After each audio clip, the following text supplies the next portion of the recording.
What up, fam? This is Night God, bringing you the most raw theories and hypotheses on ancient civilizations and folklore. Challenging what you thought you knew every post. If you keep an open mind, it might change your life.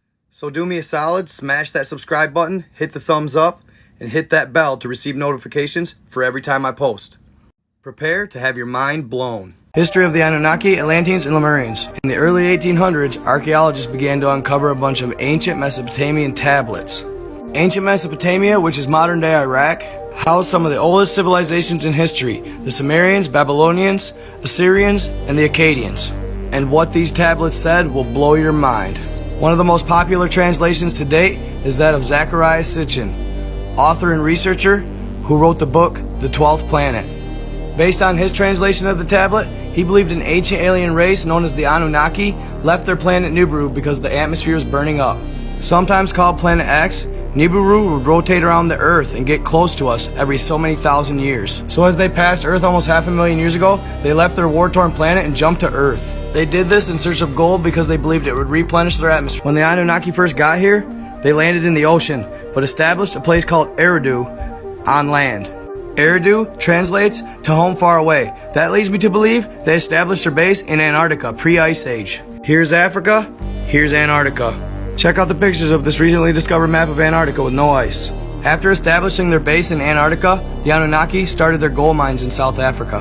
When the gold mines were finally up and running, they built a base on Mars to establish a midway point between Earth and Nibiru. Initially, the Anunnaki were using an ancient alien race known as the Agigi for their labor force. Translated ancient Sumerian text actually shows that the Agigi were believed to be the good gods and the Anunnaki the evil gods. Here, Sumerians portrayed the Agigi as a more human-like hybrid. As you can see here, the Anunnaki are depicted holding the bag. Stay tuned. After a while, these higher beings, known as the Agigi, got tired of working in the gold mines for the Anunnaki. So the Agigi revolted, and they had a small quarrel between them and the Anunnaki, but essentially, they earned their freedom. It was at this time, I believe, the Agigi staked their claim at Lemuria and Atlantis. Here, they were able to establish their own religion and their own belief system. In my previous post about Lemuria, I believe I was mistaken. At one time, I believed the Atlanteans to be the evil alien race. But I was mistaken. They were just Lemurians split off. And they did this so they could spread their beliefs and teachings. This is when they established love and light and God consciousness.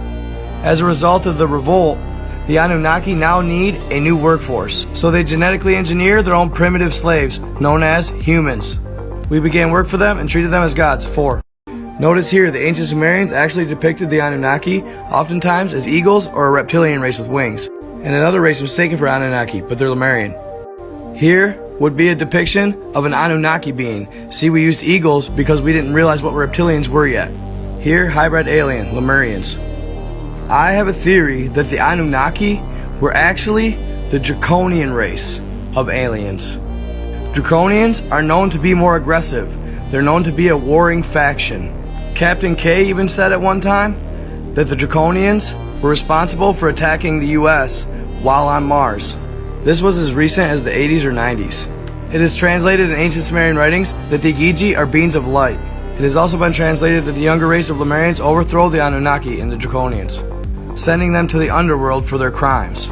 Next video, I'll tell you how it goes down. My theory is the Anunnaki were actually the Alpha Draconian race. The Alpha Draconian species is actually a reptilian hybrid from outer space. They're considered hostile and highly dangerous, and they generally end up in war.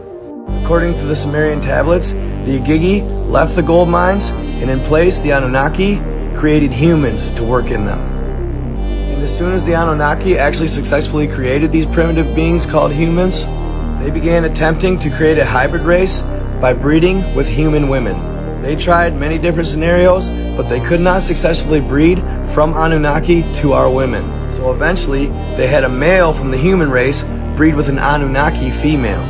The resulting hybrid was a female, and her name was Eve.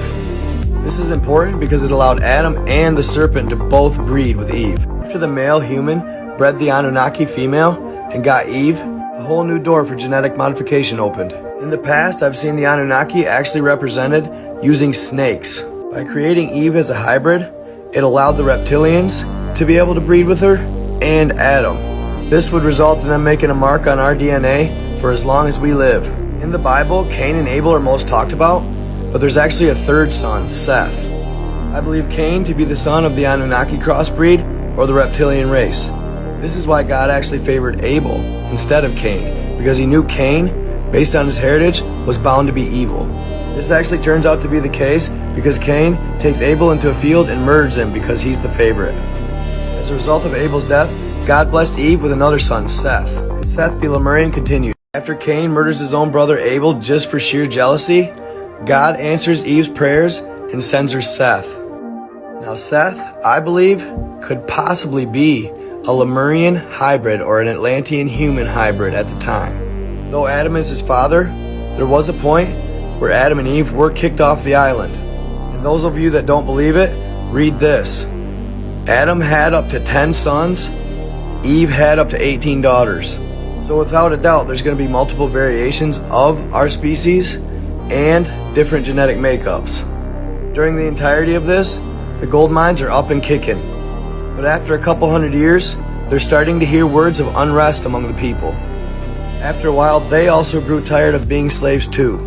Slavery ends up being the issue that causes the nuclear war on Earth and the cataclysms. Continued. So there was eventually a lot of unrest between the alien factions on Earth because the Anunnaki wanted to enslave humans and Martians, where people like the Atlantians and Lemurians thought all beings should have a chance to evolve and live on their own. That is the God-given right to people on the source energy. Lemurians were generally beings of light. Well, the Anunnaki or the Draconian race didn't agree, so they continued using slaves. Since the Draconians called their bluff, the Lemurians and Atlanteans fired nukes up to Mars's moons. Mars was the Anunnaki's midway point between Earth and Nibiru. Taking out Mars's moons caused instant chaos on the planet, forcing Martians underground. The nuke Nara 1 left a sheet of glass over the entire planet, drying up all its water sources. This crippled the Anunnaki, but eventually the fight would go back home to Earth.